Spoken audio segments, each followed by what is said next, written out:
अस्सलामुअलैकुम। कैसे हैं आप लोग? सब खैरियत से हैं? उम्मीद करता हूँ आप लोग सब खैरियत से होंगे। मैं भी अल्लाह तबारक व तआला के फ़ज़ल व करम से, उसकी तौफ़ीक़ व इनायत से बिल्कुल ठीक हूँ। जैसा कि आप जानते हैं कि सेकेंड ईयर की केमिस्ट्री का सिलसिला भी जारी व सारी रहता है और फिर सेकेंड ईयर का मैथ्स का सिलसिला भी जारी व सारी है। सेकेंड ईयर की फ़र्स्ट चैप्टर यानी केमिस्ट्री का first chapter chemistry of representative elements को कंप्लीट करने के बाद हम कर रहे थे इससे पहले mathematics chapter number 7 straight line and properties of straight line. इस पर हमने सबसे पहले 7.1 की, फिर 7.2 की, फिर 7.3 की, फिर 7.4 की और 7.5 पर हम जस्ट पहुँचे ही थे कि मैंने पहले केमिस्ट्री का चैप्टर 1 कंप्लीट करवाया। उसके बाद मैंने कहा मैं चैप्टर 7.5 पर आऊँगा।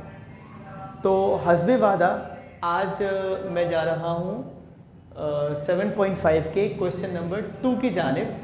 क्वेश्चन नंबर 2 आज हम इसको सॉल्व करते हैं और अच्छे से आपको बताते हैं कि इस सवाल को कैसे सॉल्व किया जाएगा।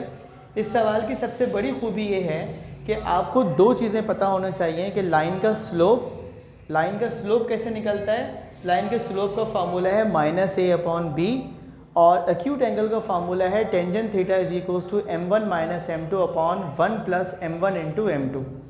ये दो फार्मूलाज अगर आपको याद हों, स्लोप का फार्मूला है -a/b और टेंजेंट यानी एंगल का फार्मूला है tangent theta is equals to m1 - m2 upon 1 + m1 × m2।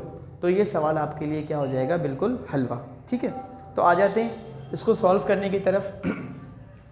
Second year mathematics chapter number 7 exercise 7.5 find the angle between the following lines. इसमें लाइन 1 क्या है? इसकी इक्वेशन दी हुई है। लाइन 1 की इक्वेशन है 4x - 3y = 8 एंड L2 जो line 2 है इसकी इक्वेशन क्या है? 2x + 5y = 4। हमने इससे पहले वाली वीडियोस में ये पढ़ा था कि किसी भी लाइन की इक्वेशन के x का कोफिशिएंट a होता है और b का आपका y का कोफिशिएंट b होता है। तो अगर हम लाइन 1 का a पूछें तो इसका लाइन 1 का a क्या होगा बेटा? 4 और लाइन 1 का b क्या होगा? -3।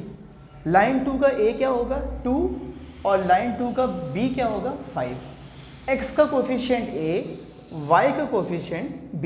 ठीक है, सोल्यूशन की हेडिंग दी, सवाल को जैसा था वैसे लिख लिया। L1 = 4x - 3y = 8, L2 = 2x + 5y = 4। अब मैं स्लोप मालूम करने जा रहा हूँ लाइन 1 का, तो मैंने लिख दिया slope of line 1 that is m1 = m1 किसके बराबर है? -a/b। तो a मेरे पास कितना था? 4। तो मैंने माइनस को ब्रैकेट के बाहर लिख दिया 4/b। b क्या है मेरे पास? -3। ये माइनस से माइनस आपका कैंसिल हो जाएगा और आपके पास स्लोप 1 यानी m1 आ जाएगा 4/3। ठीक है, यहाँ तक बात समझ में आती है। उसके बाद हम चलते हैं किस तरफ? लाइन 2 के स्लोप के लिए। तो मैंने बोला स्लोप ऑफ लाइन 2 = m2 और वो भी उसी फार्मूले से निकलेगा जैसे लाइन 1 का स्लोप निकला था -a/b। इसका a कितना है बेटा? 2। इसका b कितना है? 5। तो ये हो जाएगा, माइनस के साइन बाहर रखेंगे क्योंकि माइनस नहीं है तो हमें कोई कैंसिल करने की फिक्र नहीं है। ये हो जाएगा -2/5। अब using the formula of acute angle tangent theta is equals to m1 - m2 upon 1 + m1 × m2। जैसा बताया है बिल्कुल एज इट इज़, जैसे m1 और m2 लिखा हुआ है एज इट इज़ मैंने m1 और m2 लिख दिया। इसमें कोई मैंने सिंप्लीफिकेशन नहीं की। सिंप्लीफिकेशन करूँगा बाद में जाकर। देखिए ये माइनस माइनस क्या हो जाएगा? प्लस। तो मैंने यहाँ पर कर दिया प्लस। ठीक है, -2 जब 8 से मल्टीप्लाई होगा और माइनस से होगा तो ये हो जाएगा -8 अपॉन और ये 5 3 = 15। तो मैंने आपको आपके आसानी के लिए -8/15 कर दिया। ठीक है जी। 4/3 + 2/5 एलसीएम ले लिया 15, 20 + 6 यानी कि 26। नीचे था 15, ये 15 आ गया। नीचे क्या था मेरे पास? 1/1 - 8/15। तो 1 और 15 का एलसीएम 15 ही आ जाएगा। 15 - 8 का मतलब है 7 आ जाएगा आपके पास।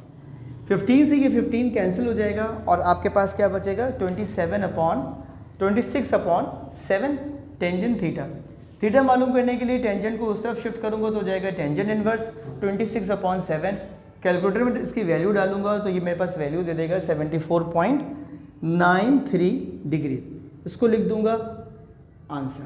ठीक है, इस तरह से ये क्वेश्चन आपका बहुत आसानी से सॉल्व हो गया। अपना बहुत ख्याल रखिएगा। वीडियो पसंद आई हो तो दोस्तों के साथ शेयर कीजिएगा। अल्लाह हाफिज़।